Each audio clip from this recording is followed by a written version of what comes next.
This conference will now be recorded. Hey, good morning, good evening, everyone. Hope all of you are doing well.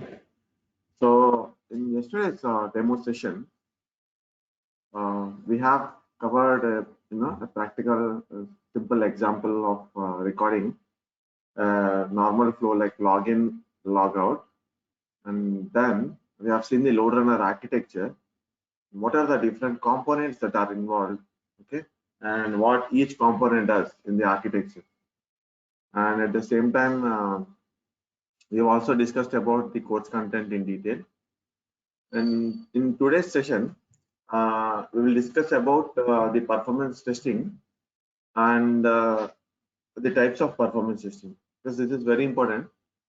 In every project, we do different types of we do work on different types of performance testing. So, in order to work on it, we have to understand what is each type of performance testing.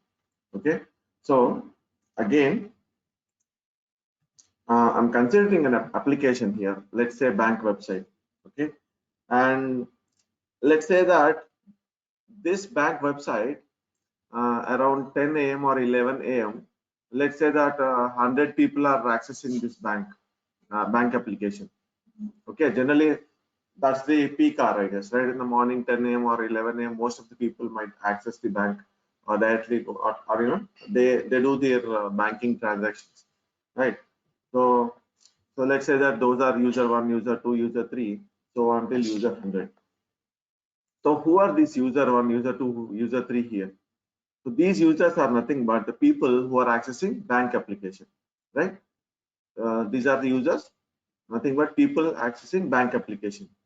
Now all these users who logged in simultaneously are called concurrent users.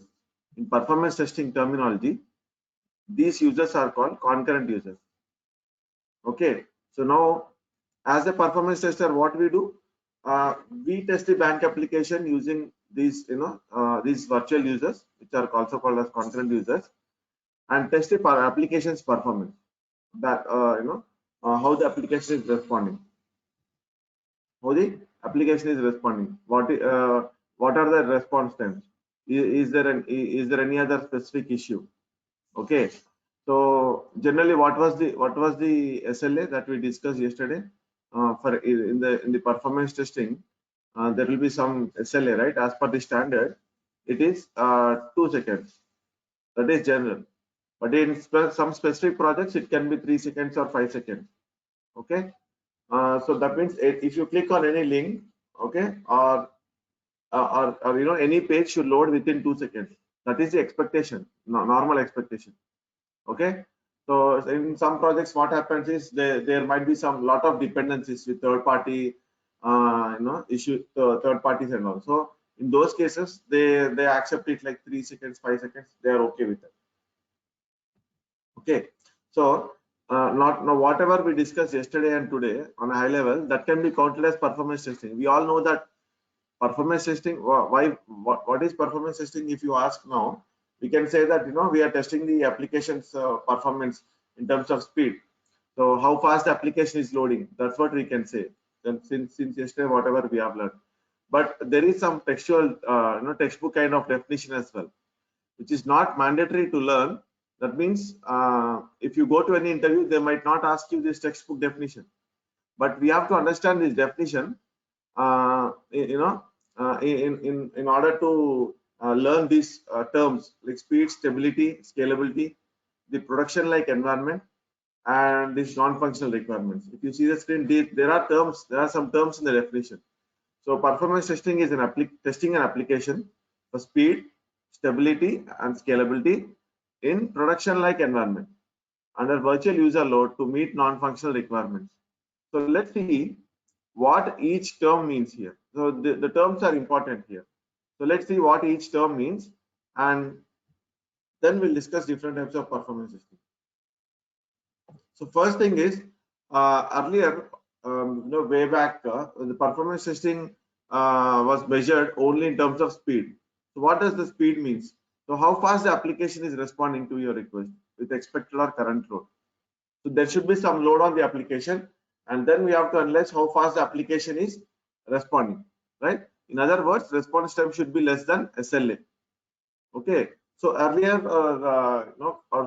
long back, the performance testing was measured in terms of only speed, but later on, due to the changes, okay, due to the changes in the architecture and and the different strategies they are using.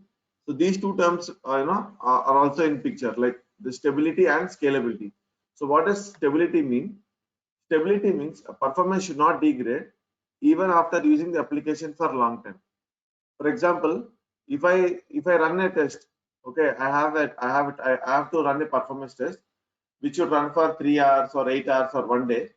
So the performance should not degrade. That means I am running the test. In the first 1 hour, all the response times of all the transactions were less than 2 seconds. Okay, but I observed after 4 or 5 hours of execution, the response times were getting degraded. That means the performance was degraded. That means the response times might be coming, more than 2 seconds, or let's say 5 seconds or 4 seconds. This should not be the case. There should be stability. How the application is behaving in the first 1 hour, the application should continue to behave, in the entire test execution. Okay, that's what stability means. And then scalability, application's ability to handle increasing user without performance degradation. So generally what happens is, this is very very new, I can say. So what happens is, today I am the client. Let's assume that I am the client. I have given an application to test, okay, to you guys. So you have test, and I said that my load is my application load is 100 users per hour. That's what I have given you. And I also told you that my business might increase in next 6 months or 1 year, okay, and my users might increase from 100 to 200 in next 6 months or 1 year. So what, as a performance tester, what you have to do is, keeping that users increase in mind, future increase in mind, future load increase in load in mind, you have to test that 200 users now itself. Okay, so that is what scalability means. So assuming future growth of business, you have to test the application with increase in load now itself. Okay, let's say your load test is 100 users, your scalability test should be 150 or 200, depending on what the client says. Okay, so these three terms are very important. Performance testing is measured using speed, stability, and scalability. Now remember these three words. I will relate these three words with different types of testing, okay, in some time from now. Okay, so speed, stability, and scalability, I will be relating these three terms with different types of testing. Okay, so now we are good, like what is performance testing and how it is measured, at least how it is measured. Okay, now what is production like environment? Any idea what is production like environment? So in which environment you execute these performance tests? In testing environment. In testing environment also, there will be multiple environments like SIT, SIT, or you can say UAT. If you have already worked on functional testing or automation, you might clearly know that there are multiple test environments like SIT and UAT. Like there are testing environments, right? So, but for performance testing, we need to have the infrastructure, something similar, exactly similar to the production. For example, in production environment, let's say the environment infrastructure or the architecture is something like this. Okay, there is a web server, there is a load balancer, there is an app server, there is a DB server. So if you guys don't know what is this web server and app server, see, basically app server is something where the actual code resides or the business logic resides. Okay, so developer writes some code, right, for the application. That entire code, that entire business logic will reside in the app server, this app server. The database server, like it handles the entire data for the application. Okay. What is this web server is? Web server is used to load these HTTP pages, handle these web requests. Okay, it is used to in the browser, whatever the data we see, right? Whatever the UI we see, all the web content. This web server is responsible to in handling these web requests and to handle this web content. Okay, so this web server is responsible for that. And what is this load balancer? So load balancer is generally responsible to handle the load and assign the load equally to different app servers. For example, there are multiple app servers. Now one app server is not, sometimes one app server is not sufficient. Okay, application might have 2 or 3 app servers. So in that case, let's say that if you're running a load test, and from client we are sending 1,000 requests. Okay, so these 1,000 requests are going to web server and web server to load balancer. So here at this point of time, what will happen in this load balancer is these 1,000 requests, it will divide 500 to this app server and 500 to this app server. Why? At a time, if all those 1,000 requests are going to one app server, then it might not be able to handle. Okay, depending on its specifications, depending on the specifications of the app server. Okay, one app server might not be sufficient. They will add one more app server. Okay, and then when so many requests are coming from client, okay, this load balancer, it will divide the load. Okay, it will give one some of the requests to this app server and some of the requests to this app server. Okay, equally distribute. It will equally distribute the load. Okay, now if the 1,000 requests are coming from client, okay, and if this load balancer is not there, sometimes what will happen, 800 will go to this app server and 200 will go to this app server. So in that case, the load is not equally distributed, right? So then this app server will be fully overloaded and it might not respond properly. This is not overloaded at all. This is not fully utilized. So that's the reason this load balancer is very important. This load balancer will equally distribute the load to this app server and this app server as well. Okay, so that is the work of the load balancer. No. Load balancer is nothing but LG, right? No. Load balancer is not LG. Okay. Load balancer is not LG. It is you can say a kind of a software or a program or which has some algorithm in it which will equally distribute the load.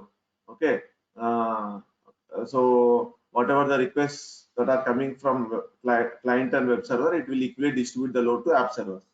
Okay, so as of now, think it as a system which will which has a kind of algorithms or programs which will be able to divide the load equally to different app servers. Okay, now then we have a DB server. Now this is the kind of architecture we have in production environment. When you say production, in live. Okay, now the same architecture or the same infrastructure should be there in the performance testing environment also here. Okay, here you cannot have 2 app servers and here you cannot have 1 app server. Now, if you have 2 app servers in production environment and if you have only one server in the performance testing environment, no, it's not correct. Then whatever the testing you do in the performance testing environment or whatever the results you provide to the client, okay, whatever the results you achieve, it might not work exactly same in the production. Okay, or sometimes you think in the reverse way. Let's say you have 2 app servers here and you have only 1 app server here. Then you test your application using this environment and you say that, hey, your application is working exactly fine, not a problem. All the average response times are absolutely fine and no other issues observed. But when it goes to production, if there is only 1 app server here, and it fails to handle the load completely and it crashes, or or it sends response very slowly, then in that case, the client will immediately come back to us like, hey, what did you test in your performance testing? In production, it is not working properly. Then if you check the production environment, you will see that there is only one app server. Then everything is gone for a case, gone for a task. Okay. So before testing any application in the performance testing environment, you should make sure that the production environment is exact, or the performance testing environment is a replica of the production environment. It should exactly be same as the production environment. So if there is 2 app servers in production environment, there should be 2 app servers in performance testing environment. If there is 2 DB servers in production environment, there should be 2 DB servers here. Okay, so whatever is there in the production, it should be same in the performance testing environment. Okay, not only the number of app servers, the configuration as well. For example, if this app server here in the production environment, if the memory it can hold is 4 GB, one app server can hold 4 GB. In performance testing environment also, the one app server should have 4 GB of RAM. Okay, that's how it is, and the configuration should also be same. That's why I said the performance testing environment should be a replica of the production environment. This is very important, and this you should identify or verify before testing any application itself. That means some phase called, there will be some phase called non-functional requirements gathering. Okay, or if you are from functional or automation background, you might know that requirements gathering phase. Okay, the initial phase. So when you get an application to test, so the initial phase, before you start scripting, before you develop any scripts, you should gather all this data from the application team. Okay, so this is very important. Now moving forward, now if you see the definition, what are the terms we have discussed till now? We have discussed speed, stability, scalability, and then production like environment. Okay, these are the terms which we have discussed. Now you know the non-functional requirements. If you are from functional or automation background, you might have already heard a term called requirements gathering, where you'll gather all the requirements, like what is the application that we have to test, what is the URL, what type of data it requires, what are the credentials that we have to use, what is the database, okay, what is the database, what is the architecture of it, okay, and everything will gather. For performance testing also, we have something called non-functional requirements gathering. So we have to gather information like like this information, like what is the web server, what is the app server. App server can be something like Tomcat, or the WebSphere, WebLogic, JBoss. Okay, all these are examples of app server. Web server, IIS, okay, and again Tomcat, and so these are some of the examples of web server. DB server, DB server examples, Oracle, SQL Server, okay, DB2. So there are so many databases, right? So that is those are the examples.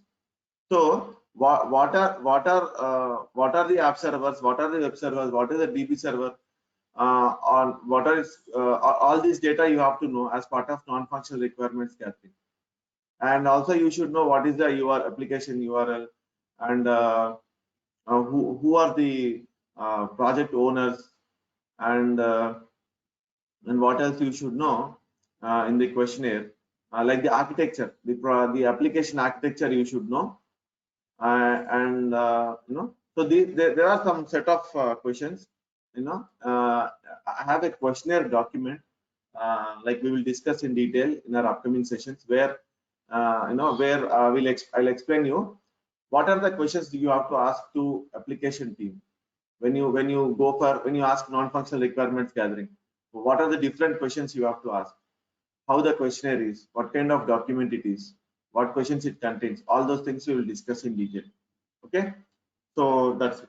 Now we understood this definition, like performance testing is testing the application for speed, stability and scalability in production-like environment under virtual user load to meet non-functional requirements. Okay, so definition might be little complex to remember or something like that, but the terms are important here. Just remember the terms and you can correlate it whenever you are explaining this to someone else. But generally, I'm sure in interview no one might ask you this question like, can you tell me the exact definition of performance system? No one might ask you this question, but for our understanding purpose we have to know it. Now we know what is performance testing. Now we'll see what are the different types of performance testing.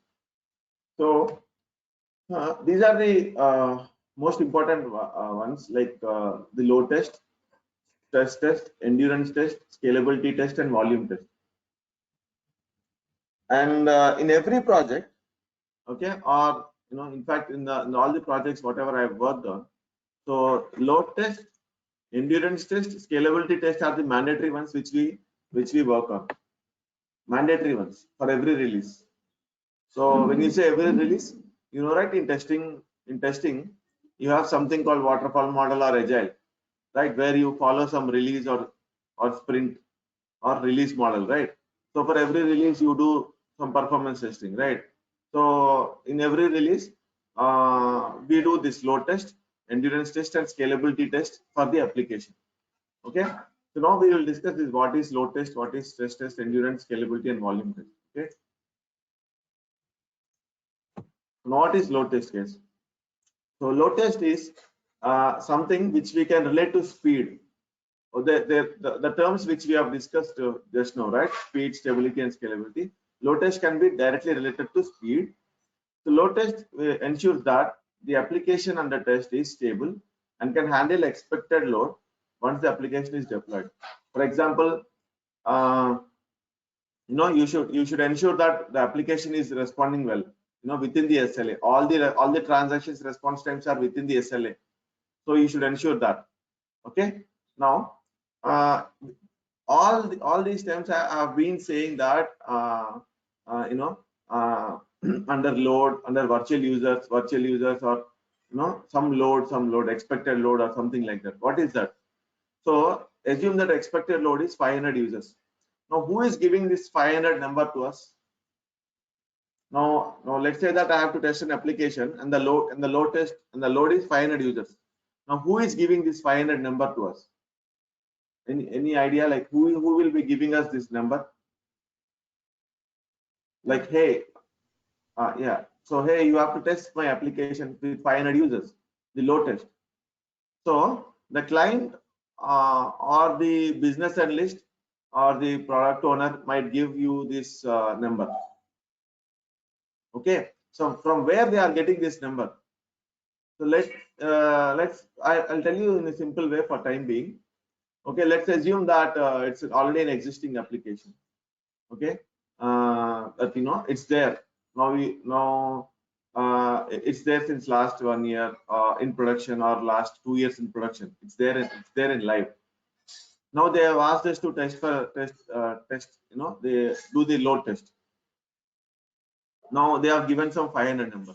So how did they give this number? Is they will go back and check the production data for the last 6 months or 1 year, or I can say the historical data. What do you mean by historical data? The last 6 months or 1 year data, they will verify. How they verify? They verify using some tools like database or some tools like Splunk. Okay, data analytics tools. They will verify the data in the last 6 months or 1 year, and in the last 6 months, let's say in last 6 months, which month, which day, during which hour, more number of people access the application. Okay, more number of people access the application. That number they will give it to us, because that's the max they have seen in the last 6 months. That's the max, and that max number we have to test as part of the load test. That number they will give it to us. How they will give it? They will get it from production. Okay, this is a positive scenario. There are a couple of other scenarios which we will again discuss in our upcoming session. So this is a positive scenario. They will give the number from the production data in the last 6 months, during which month, which day, which are more number of people access to your application. That number they will give it to us. Let's say that number is 500 users. So we have to perform the load test with 500 users. And always remember, load test will always be executed only for 1 hour. Load test will always be executed for 1 hour. Okay, that 1 hour, how the application is performing during that peak load. The max is 500 in the last 6 months. That is peak load, peak load. So how the application is performing with 500 users during the load test. Load test is executed for 1 hour. Okay. So we are performing this load test, or we are executing this load test to see how fast the application is responding, how fast the pages are loading.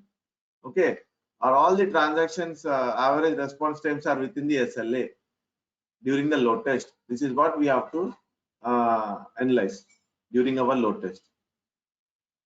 Okay, now load test is directly related to the term called speed. Now let's move to another type of test. I have a query here. Yeah. So, in case of newly developed application, there not be any production data, right? So, in that scenario, how they will provide the user count? Okay, so just now I have told this is a positive scenario.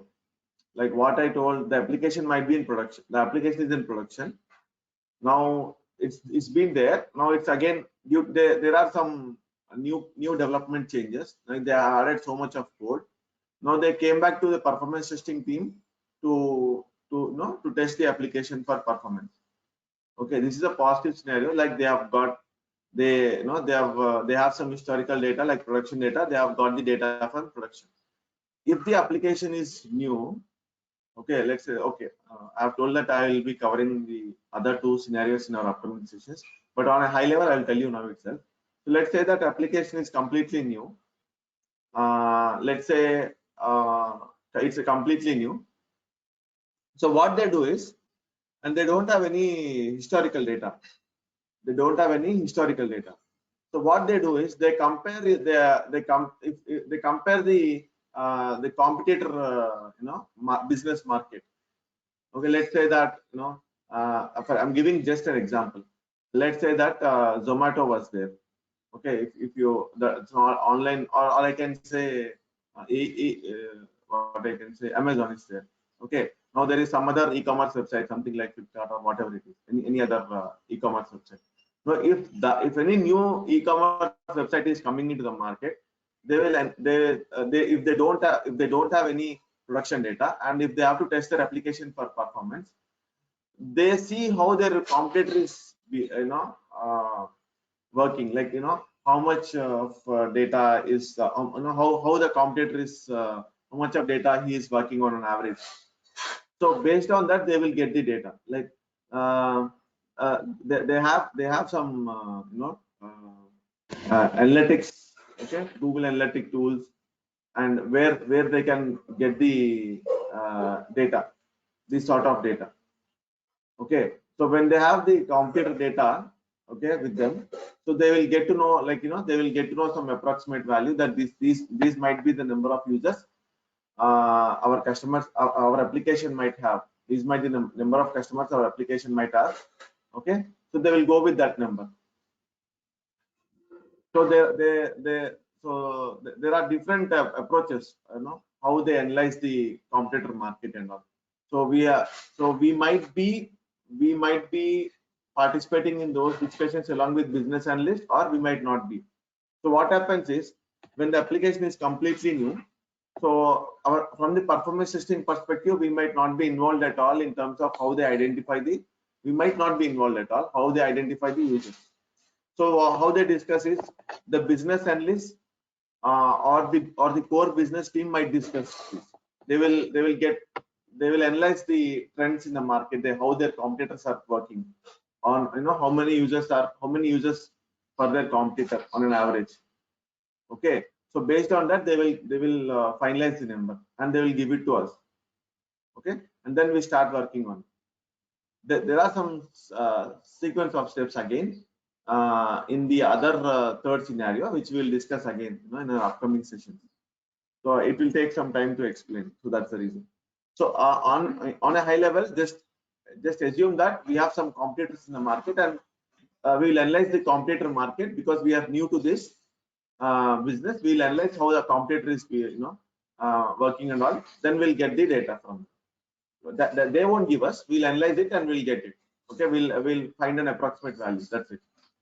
Okay, that's how it works. And then we perform the load test. So load test is always remember, load test will be done for 1 hour. That's the main point.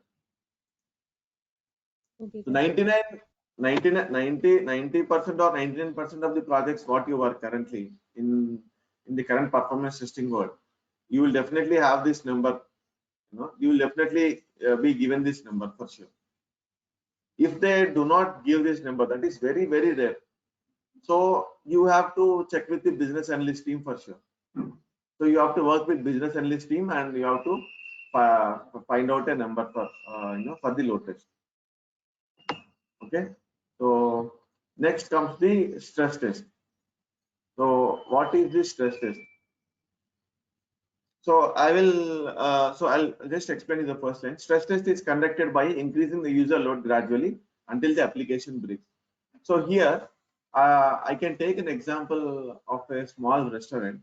Okay, let's say they have 5 tables in their restaurant, and there is one server or one attendant who looks after the customers around those tables. Okay, who are visiting their restaurant.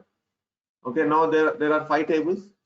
Now all the now what this attendant or waiter or server, what he is doing is he will take the orders from the customers from those 5 tables, and he will serve food as well. Okay, he will take the orders from them and he will serve the food as well. Now he is doing his work absolutely fine.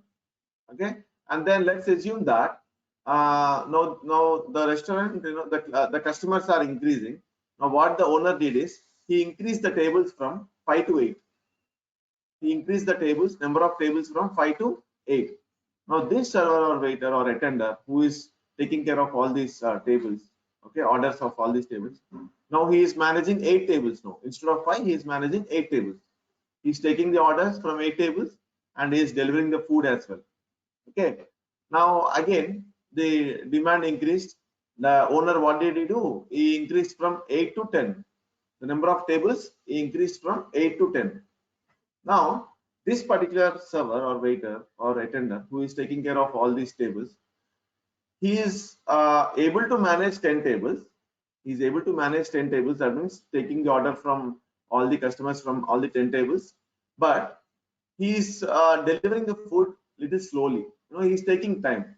Earlier, when he was managing 5 or 8 tables, he was delivering the food, let's say, in 20 minutes, whatever the order is taking.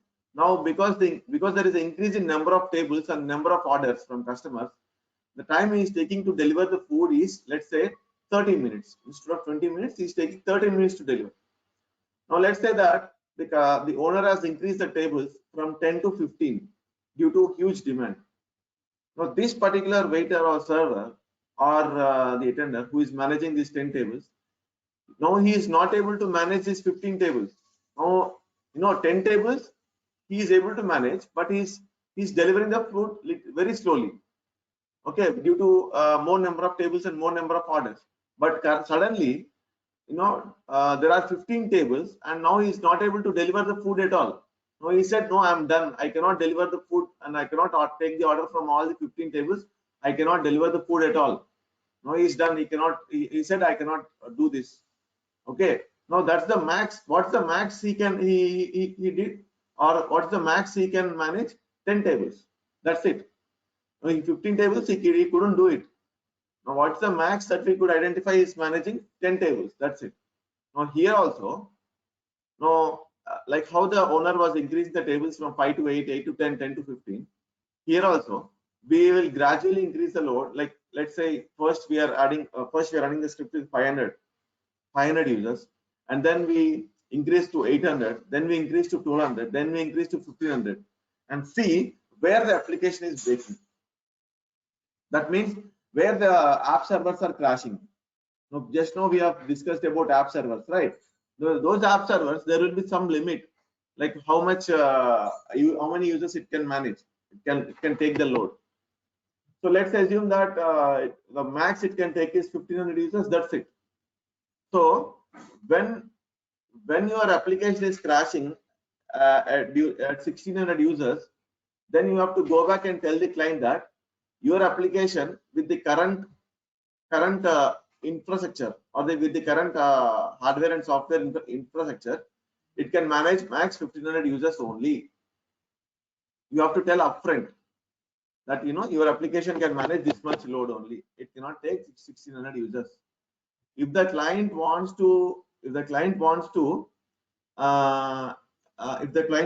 the application to handle 2000 users, then they have to add one more app server, or they have to increase the configuration of the app server. Let's say that RAM from 4 GB to 8 GB or 8 GB to 16 GB, whatever it is.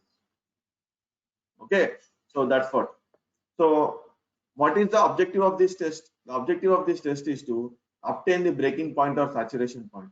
So what will happen when it reaches the max? That means the breaking point. Either the application crashes completely, okay, and you will see the errors, or you can see the response times are very high. Generally, what did I say? What is the SLA? 2 seconds. But the response times will be too high, like 3 minutes, 5 minutes, 6 minutes for processing one request. No, it will be that high. So once we achieve that, once we reach that breaking point, we could see all these things: errors, high response times, and all these things. Then you have to provide your observation that the application can handle only these many users. Okay, so that's the objective of performing this stress testing. Then comes, and I hope you understood the concept of stress testing. Then comes the endurance, soak, or duration test. So each all these three names are same. Each project might call it in a different way. Like some of the projects might call it as endurance test, some of the projects might call it as soak test, and some of the projects might call it as duration test. All these are same. Okay. Now, what is this test all about? Now, if you just observe the term called stability, whatever we have related. So the testing for stability is nothing but endurance or soak test. So we have to perform this endurance test, to analyze the stability of the application. So how do we perform this test?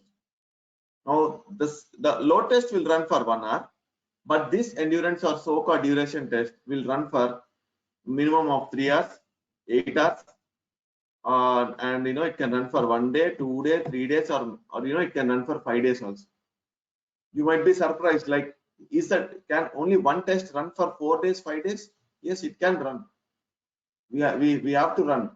So it depends on projects. Again, it depends on projects, like whether we have to run for 3 hours or 8 hours or 1 day or 3 days or 5 days. It all depends on project, or it all depends on the management, like what is the decision they are taking.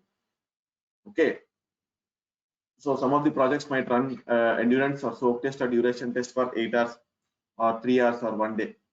Okay, now what is the objective of this test? So as I said earlier, so whenever let's say you are running the test for 8 hours, so in the first 1 hour, all the response times are coming under less than 2 seconds. Now it should be same throughout the test, or it should be somewhat similar throughout the test. Now in the first 1 hour, if the response times are less than 2 seconds, and in the last 2 hours, the response times are 25 seconds or 1 minute or 2 minutes, no, it cannot be like that. The application should perform the same throughout the endurance or soak test or duration test. If your response times are increasing gradually, that means there is some issue. What is that issue? That issue could be most probably a memory leak issue. Most probably memory leak issue. Okay, so the response times are increasing gradually when as the time goes on. That means there could be a possibility of memory leak issue. To identify the memory leaks, we will perform this test. Okay, so now you might ask me, what is the memory leak? So guys, if you know, if you know some basics of a programming language like Java or .NET, like how they create objects there. Do you know? Have you ever studied in college, like how do you, what is a class, what is an object, how you create objects for classes, right? If you say there is a class, if you say there is a class student, how you create object for class student? You know, you say that student s equal to new student, right? Do you remember this line by any chance? Any one of you, right? You create an object like student s equal to new student. This is how you create an object in any programming language. This line, whatever I'm telling, this is from development perspective. Guys. Actually, developers use this in their code. Okay, developers use this in their code. Now that is related to memory leak. That's why I have to say this statement. So developers, when they write code, they write so many classes, right? So and they write some code, something like student s equal to new student, or obj o equal to new obj, something like this. See, something like this, they write the code. When they write the code something like this, some amount of memory will be allocated, in terms of in the heap memory. So when you say heap memory, when for the application, I told you that, right? The RAM, the memory will be 4 GB or 8 GB RAM, right? So in that, some amount of memory will be allocated to heap memory, okay, in any project. So this heap memory is mainly related to this creation of objects. Okay, so when developer writes codes, and when he writes these sort of statements, okay, n number of times, okay, and when you run a load test, this particular line piece of code will be called 1,000 times. That means thousands of objects might get created. Thousands of objects might get created, and whenever an object is created, okay, there will be some amount of memory that is consumed. There is some amount of memory that is consumed. Okay, so that amount of memory, let's say that it is 4 GB. Okay, initially there is a 4 GB. Now you are running the endurance test. Now you are running the endurance test for, let's say, 4 hours. In the first 1 hour, you have 4 GB of memory. You ran the test for first 1 hour. The test is running. Test ran for 1 hour, and in the 1 hour, it consumed 1 GB of memory for this allocation. It consumed 1 GB of memory. Now, what is the remaining memory? 3 GB. Now, it continues to run. Okay, it continues to run. Now it consumed 1 more GB of memory. Then we have only 2 GB. It continues to run for 1 more hour. Then we have only 1 GB memory, and then it's running for another hour. That means 4th hour. All the memory is consumed. Now we don't have memory. Okay, at this point of time, you will see a memory leak issue. Okay, so in order to avoid these sort of issues, whatever the memory they are consuming, they will release it automatically.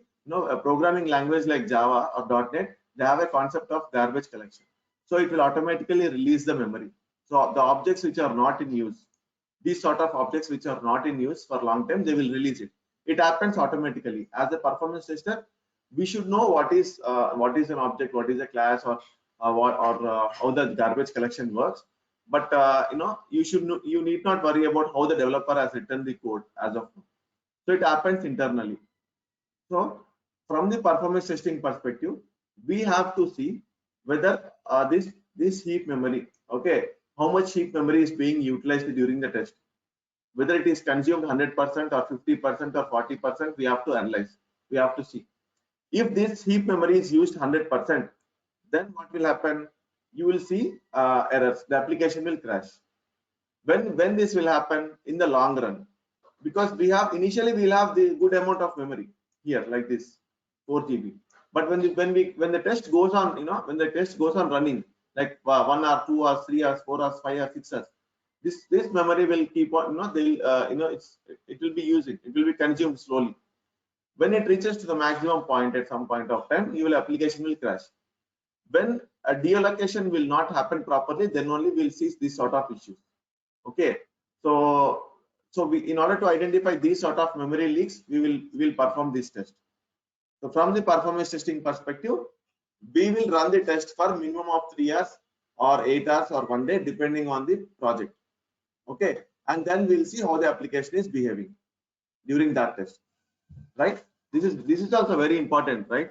So your application in production should be there for 24 hours non-stop, 365, 24/7. Your application should be there active, right? It in the from morning 9 a.m. to 12 a.m. it will be there. From 1 p.m. to 5 p.m. it won't be there. No, it cannot be like that, right? So it should be there. It should be active throughout the day, right? So that's the reason we have to see how it's performing throughout the day.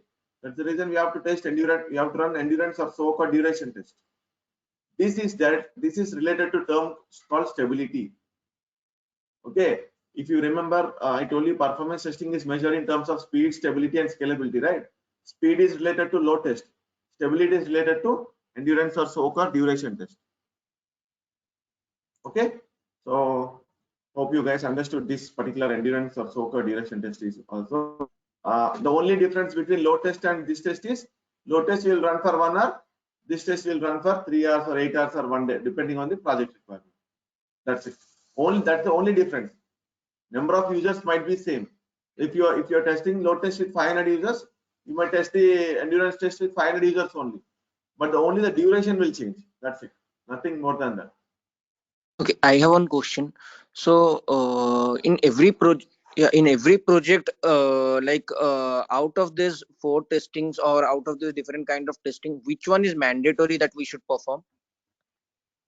The basis of all these tests is load test. If your load test is not successful, you cannot perform any other test. First thing, okay, that means whatever the project you work on, load test is mandatory.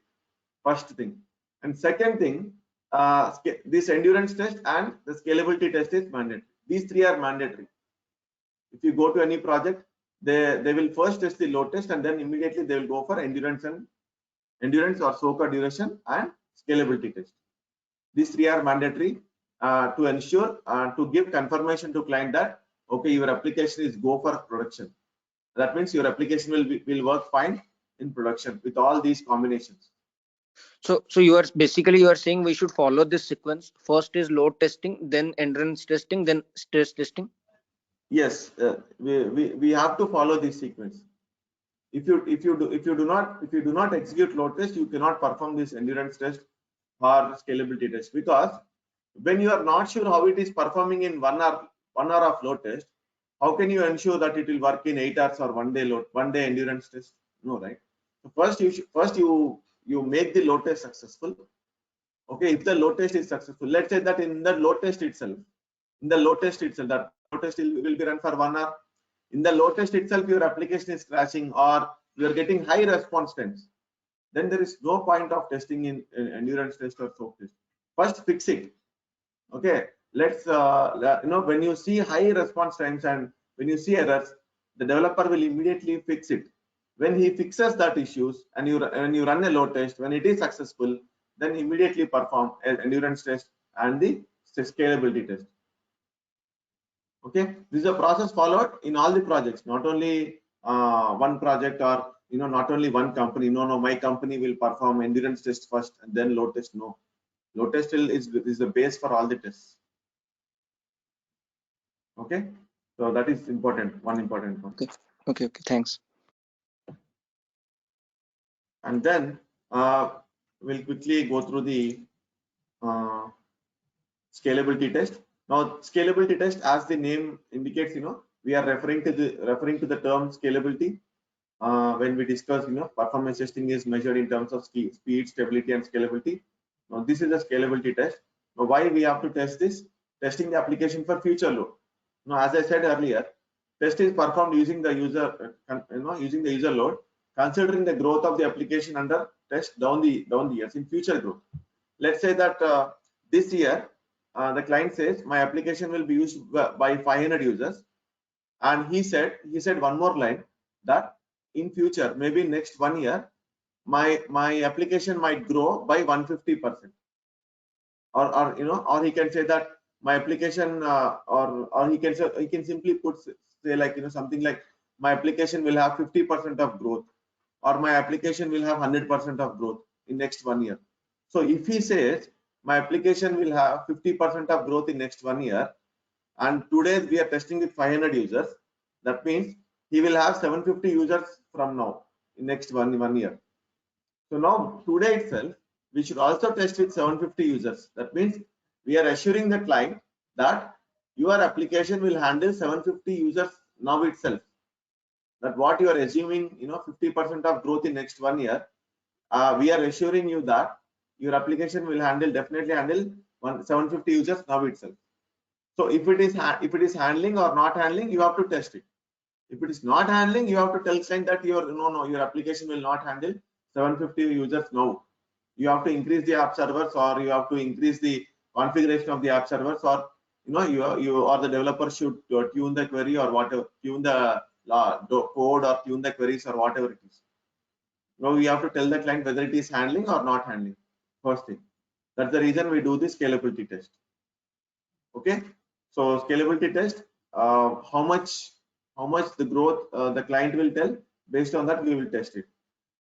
We will test with 50% growth and 100% growth. Generally, this is normal for every project. So most of the projects will go for 50% load, and some of the projects might go with 100% load, 100% growth, keeping some amount of growth in mind, future growth in mind.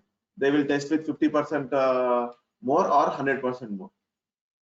Okay, and as per my experience on all the projects that I have worked, we have tested with 100% growth. Let's say I'm testing with 500 users. Now we will also test with 1000 users now itself. That means 200% load test. We call it as a 200% load test. What is 100% load test? So what is load test with? Testing the load, testing with 100% load. Okay, that 1 hour 100% load we are testing. Now this scalability test, if I am testing, if there is 100% growth in future, that means I will do a 200% load test. You got my point, right? And if 100% load test is 500 users, 200% load test will be 1000 users. 150, if they ask you to test with 150%, then you have to test with 750 users. That's it. And this scalability test will also be run for 1 hour only.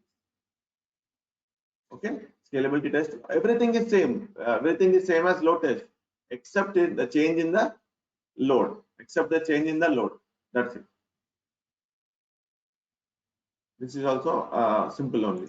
So these three are important, guys. So load test, endurance, soak or duration test, and scalability test. Now the last testing is volume test. This is also completely similar to load test. The only change is in terms of the data we have in database. Okay, so let's say that currently we have 1 lakh records in your database.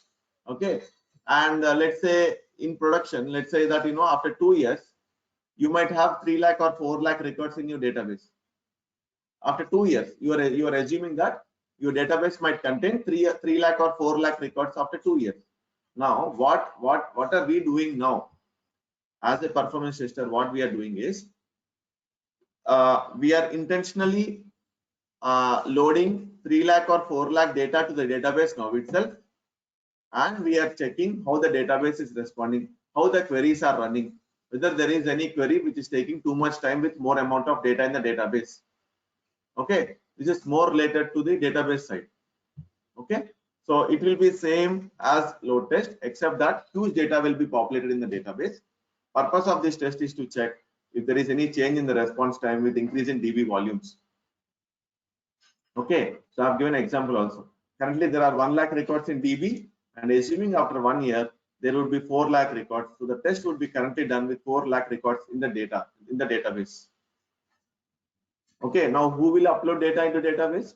Now we have to be in touch with the development team and the DBA also. Now, every application might have some DBA resource like a SQL DBA or Oracle DBA guy. So we can we can touch base with them, and we can touch base with the application team. We can insert so many records, okay, some junk data into the database, and we have to see how the queries are performing, how the application is performing. Is there any slowness in the terms of running the queries. So backend queries will run, right, to fetch the data. There will be so many. They might use so many concepts like joins, indexing, like, right. So how the queries are running? Is there any need to fine tune the query? So in order to get all those details, we have to run this test. Okay, this is very rare. It all depends on the project requirement. Not every project will run it. It's very rare. Okay, so these are the 5 important types of performance testing. Okay, so any questions as of now? No, not only from today's test, you can ask from yesterday's session, or in generic also you can ask any question.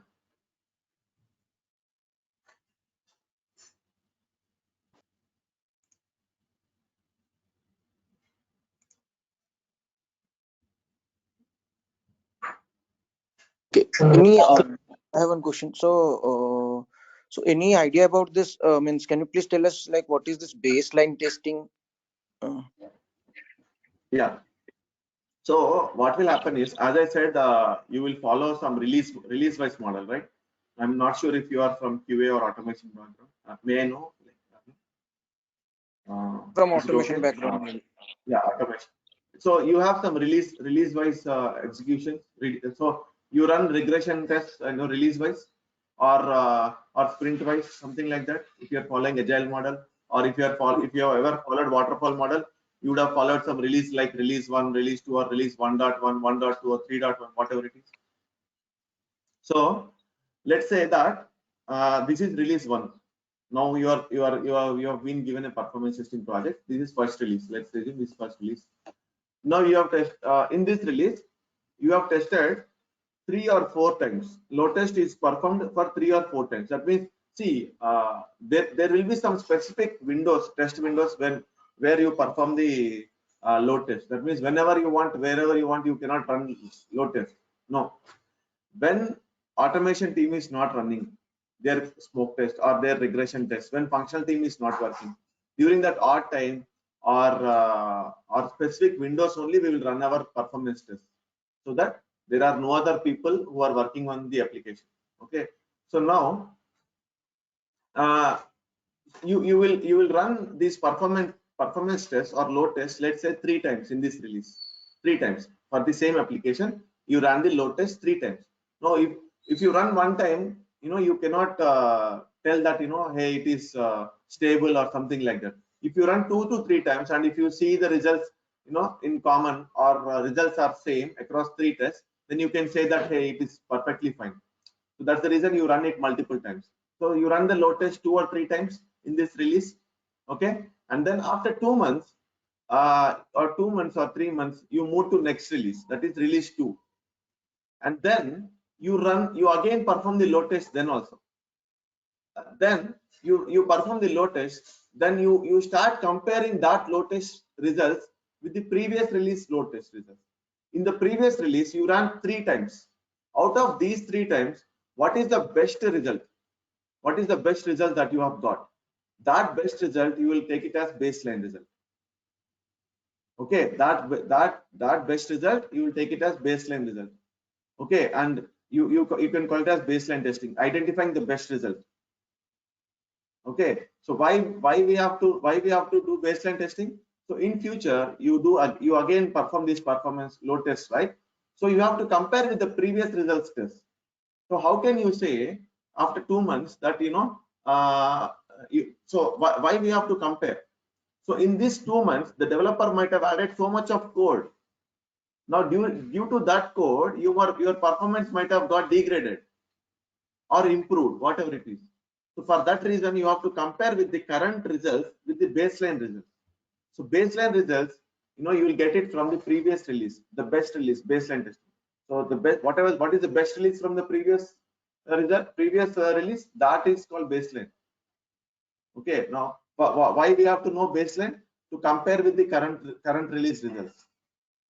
What is that you compare? You compare the response times, average response time. So this release, now today's test average response times, you compare with the previous release baseline test average response times, whether they are improved or they are degraded. If they are improved, well and good. If they are degraded, you have to inform the application team that these are the transactions that have got degraded.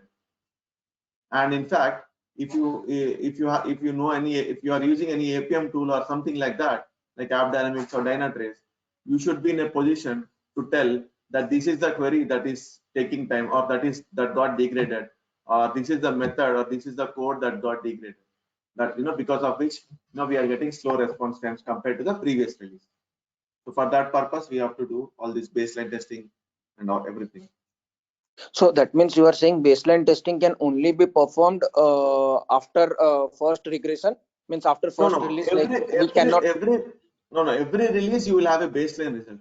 Now this release you executed, you compared with the previous release baseline result, and again after 2 months in future, again you will run the test.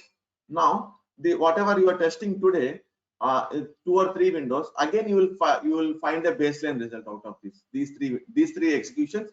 You will find a baseline result. You will see which test was executed better, which was the better result out of these 3. That better result, you will take it as baseline result, and again you will use it for comparison in future. Now how do you come to a conclusion that which is baseline result out of these 3? Now you have to see which is the test which had more, which ran with more number of users, which had less number of errors,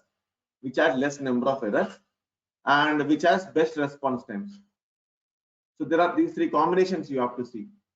So by looking at these 3 combinations, these 3 or 4 combinations, you have to derive the best result. Every release you have to derive the best result and use it as baseline result for the next release.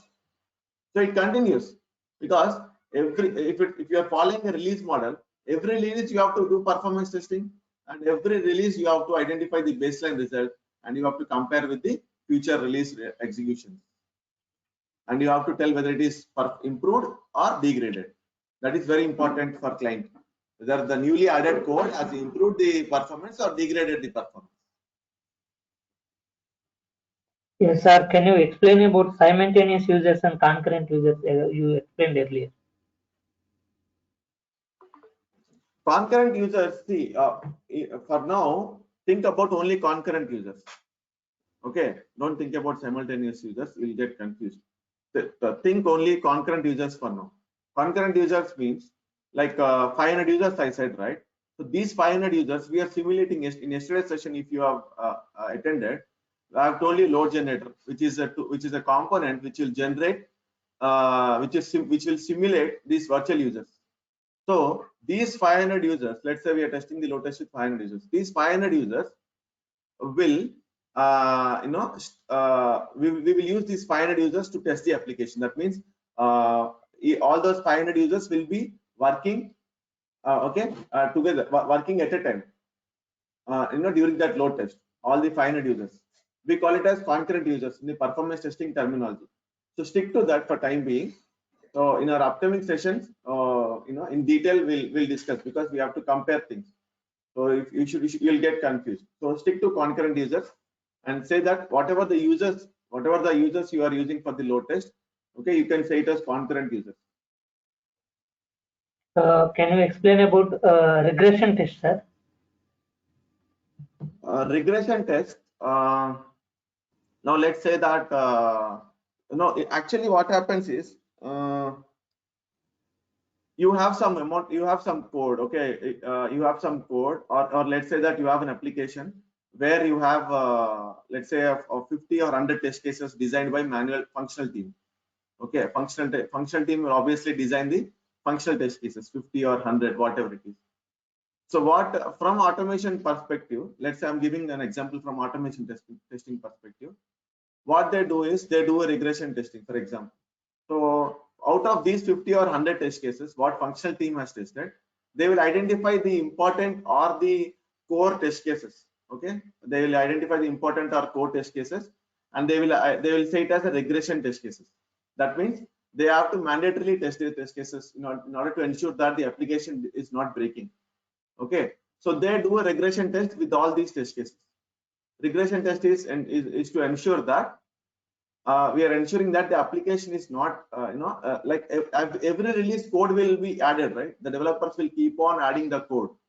Now, what we do is we do a regression test to ensure that the application is not breaking anywhere. We have some set of test cases which are identified for regression testing. So those test cases we will run to ensure that the application is not breaking. Okay, whenever the developer keeps on adding new code, we'll ensure that the application is not breaking. From performance testing perspective, we will be given few test cases or few workflows by the business analyst, that the critical business transactions they will give. For example, if you take a bank application, what are the critical transactions? Critical transactions can be making make money transfer from one account to another account is very critical transaction, or making a credit card payment is very critical transaction, or downloading a bank statement is very critical transaction. So business analyst will identify these critical transactions and tell it, give it to us, give it to performance testers and say that these are the critical transactions for our application, and you have to test these test cases or workflows every release. Every release we have to test these particular workflows in the load test. Okay, like so basically in general a regression testing will be run to ensure that the application code is not breaking anywhere. Okay, so the basic code, the main code is not breaking anywhere. The main functionality is working fine as expected. So whenever the developer adds some code every release, we are ensuring that the application is not breaking. The main functionality is not breaking. The critical transactions are working as expected. To know all these things, we run a regression test. Yes, sir. Okay, so I have a doubt here. Like, so for regression testing also, the user count will be similar to that of the load test user count. see, from performance testing perspective, we are not worried about regression. The name called regression testing. Don't worry. No, don't think about regression testing. There is ignore the term called regression testing. So initially, whenever an application comes to performance testing, the business analyst will identify the critical business transactions. That means the critical flows. Okay, and they will give it to us. The sequence of steps also they will give. Now that sequence of steps we will develop scripts and we will run these particular scripts. Whatever we develop, okay, that will remain same. Okay, that will remain same. Every release we will run the same script. If there is any new functionality which is critical they have added, they will again give give those steps to us. Like, hey, this particular critical business transaction has been added.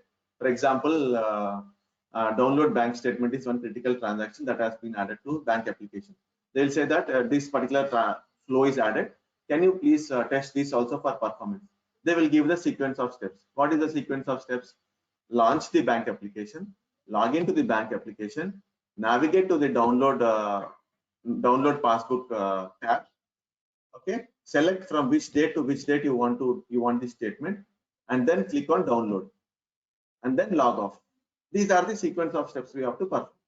They will give the sequence of steps. Now we know the steps. We will develop the script, and we will keep it ready, and we will run that. We will add it in our performance scenario load test. So from our performance testing perspective, so what is important to us? That the critical business transactions, what the business analyst or application team is giving to us. So the same scripts we have to run every release. If there is anything new that they want us to test, they will only give.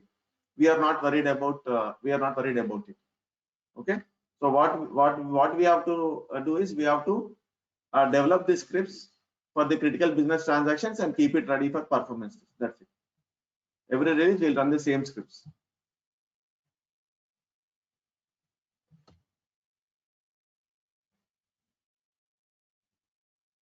Okay, so any other questions?